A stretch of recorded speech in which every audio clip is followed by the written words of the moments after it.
네, 2019년 12월 23일 월요일입니다. 올해장도 한 일주일 정도밖에는 남지 않았고 내일은 크리스마스 이브입니다. 연말이죠. 그래서 연말에는 그 휴장이 많습니다. 그래서 이번 주도 수요일이 휴장이고 다음 주는 화요일 그리고 신정까지 이어지는 수요일이 휴장이에요. 그러다 보면은 이제 상대적으로 그 금요일 효과가 좀 발생할 수 있죠. 그 금요일 효과라는 것은 주말을 앞두고 주말에 어떤 일이 발생할지 모르니까 금요일 날 지수가 약간 약할 수 있는 경향이 있다는 거. 이게 금요일 효과인데 휴장이 있으면 그러니까 휴일 전에도 이런 효과가 발생할 가능성도 있다라는 거죠.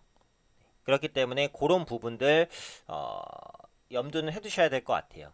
다만 이제 지금 시장 분위기가 나쁘진 않습니다. 근데 지난주까지 이제 지수가 좀 끌어올려진 부분이 있고 지수를 끌어올린 주체가 삼성전자인데 삼성전자나 SK하이닉스 주가가 약간 주춤하면 지수에 상당히 좀 맡길 가능성은 있거든요. 그래서 이런 부분들을 전반적으로 좀 염두를 하시면서 매매를 하셔야 될 것 같습니다. 우선 미증시를 보면은 아주 좋죠. 네, 다우지수, 나스닥, S&P 500 네, 역사적 신고가를 다시 한번 기록하는 모습이었습니다. 네, 미국 증시 정말 강하게 움직이는데 다우는 근데 약간 부담스럽죠. 네, 시가보다는 종가 쪽에서 조금 밀렸어요. 그러니까 지금 미국 증시도 가격 부담을 안고 있는 건 사실입니다. 그래서 언제든지 차익 실현 매물이 나올 수는 있다라고 보여지고 있어요. 일단 나온 이슈를 보면 그 무역 협상 최종 서명 관련된 불확실성이 좀 완화가 됐죠. 그래서 미중 무역 협상에서 1단계 협상은 완료가 됐고 이제 최종 서명 관건인데 요게 이제 다음 달 진행될 것이다라고 트럼프 대통령이 언급을 했습니다. 그러면서 기대감이 조금 높아지는 부분들이 있었죠. 또 트럼프 대통령과 중국의 시진핑 주석이 전화로 그 무역 합의에 대한 대화를 나눴다는 소식도 호재로 작용을 했고요. 지표도 괜찮았습니다. 그래서 11월 개인 소비 지출이 전월비 0.4% 증가하면서 4개월 내 최대폭 증가했습니다. 그래서 미국 같은 경우에는 경제 자체가 견조하기 때문에 뭐 지수가 받쳐준다. 이렇게 보시면 되겠고요. 그 지난주에 또 리스크 요인 중에 하나가 노딜 브렉시트 리스크였어요. 노딜 브렉시트는 아무 합의 없는 브렉시트. 합의 없이 영국이 EU를 탈퇴한다고 뭐 뭔 일이 당장 발생하냐? 사실 그건 아니에요. 근데 시장이 싫어하는 것은 언제나 불확실성. 불확실하다는 거예요, 불확실. 그게 싫은 거죠. 합의를 안 하고 탈퇴했을 때 뭔 일이 생길지 모르겠다라는 거예요. 그런 부분들이 투자 심리를 좀 악화시키는 그런 모습이었다는 거죠.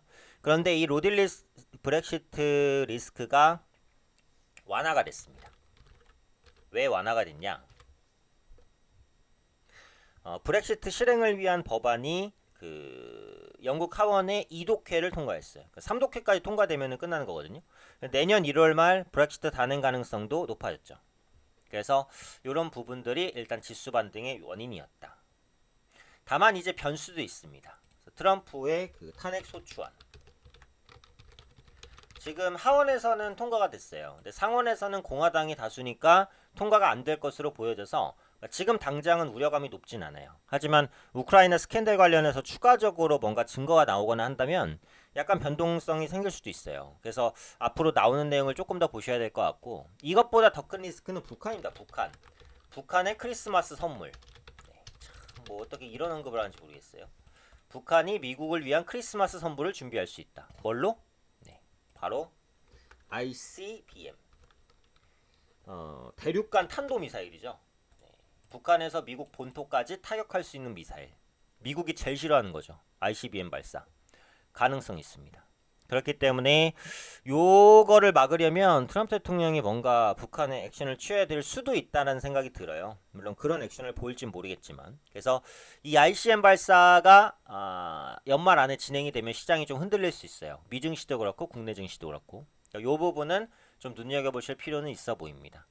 자, 국내 증시로 넘어오면 지금 코스피는 가격 부담이 있어요. 이게 2200포인트잖아요. 여기다 선을 그어보면은 이게 기술적 고점이라는 것을 알 수 있어요. 특히 이제 대형주가 전체적으로 올라가면서 지수를 견인하는 건 좋아요. 근데 아까 말씀드렸듯이 삼성전자, SK하이닉스, 시가총액 일부 대형주가 지수를 끌어당겼잖아요. 그래서 이 두 종목이 흔들리면 지수 흔들립니다. 당연한 얘기죠. 네, 그렇기 때문에 이런 부분들이 부담스러워요. 삼성전자나 SK하이닉스가 흔들리면 지수가 바로 조정 올 수도 있으니까 이 부분은 염두하시고 보유 종목 관리에 조금 주력하시는 그런 부분들이 있지 않을까 싶고요. 다만 이제 뭐 외국인 수급이 오늘 장 초반에는 조금 안 좋게 출발하긴 했습니다만 방향성은 괜찮아요. 현물과 수급 연속 매수니까 시장이 급락하지도 않을 것 같아요. 다만 추가적으로 상승을 시도하기가 조금 버거울 수 있다 정도 보시면 되겠고, 중요한 이슈는 요겁니다. 한중일 정상회담. 네, 오늘 내일 진행되죠. 오늘 내일. 그래서 지금 중국과는 뭐가 중요해요? 한한령, 그렇죠? 사드 리스크 이후, 그 다음에 북한과의 관계, 교착 관계인데 요거에 대한 힌트를 얻을 수 있을지 요게 중요하고, 일본과는 뭐가 중요합니까?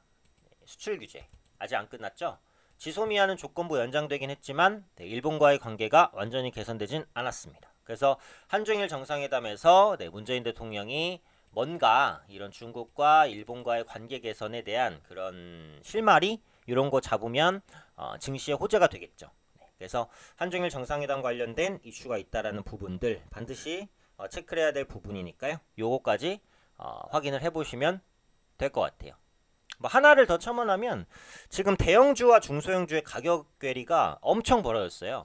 그러니까 지금 보시면은 이제 코스피의 대형주 지수 보시면 8월부터 시작해서 굉장히 많이 올랐잖아요. 그렇죠? 그런데 중형주 지수를 보시면 어때요? 8월부터 시작해서 조금밖에 안 올랐습니다. 소형주는 어때요? 소형주도 8월부터 조금밖에 안 올랐어요. 지금 대형주, 중형주, 소형주의 수익률 격차가 엄청나게 벌어져 있어요. 근데 내년 실적 컨센서스는 소형주가 더 좋아요. 이게 뭐죠? 실적과 주가가 엇나가고 있다는 거예요. 이런 흐름들이 언제까지고 나타나진 않을 거예요. 그렇기 때문에 낙폭과대 중소형주 중에서 실적 매력이 있는 종목군들은 보실 필요가 있습니다. 네. 이 부분까지 참고하셔서 투자하시면 될 것 같아요. 그래서 이번 주는 그 25일 휴장입니다. 수요일.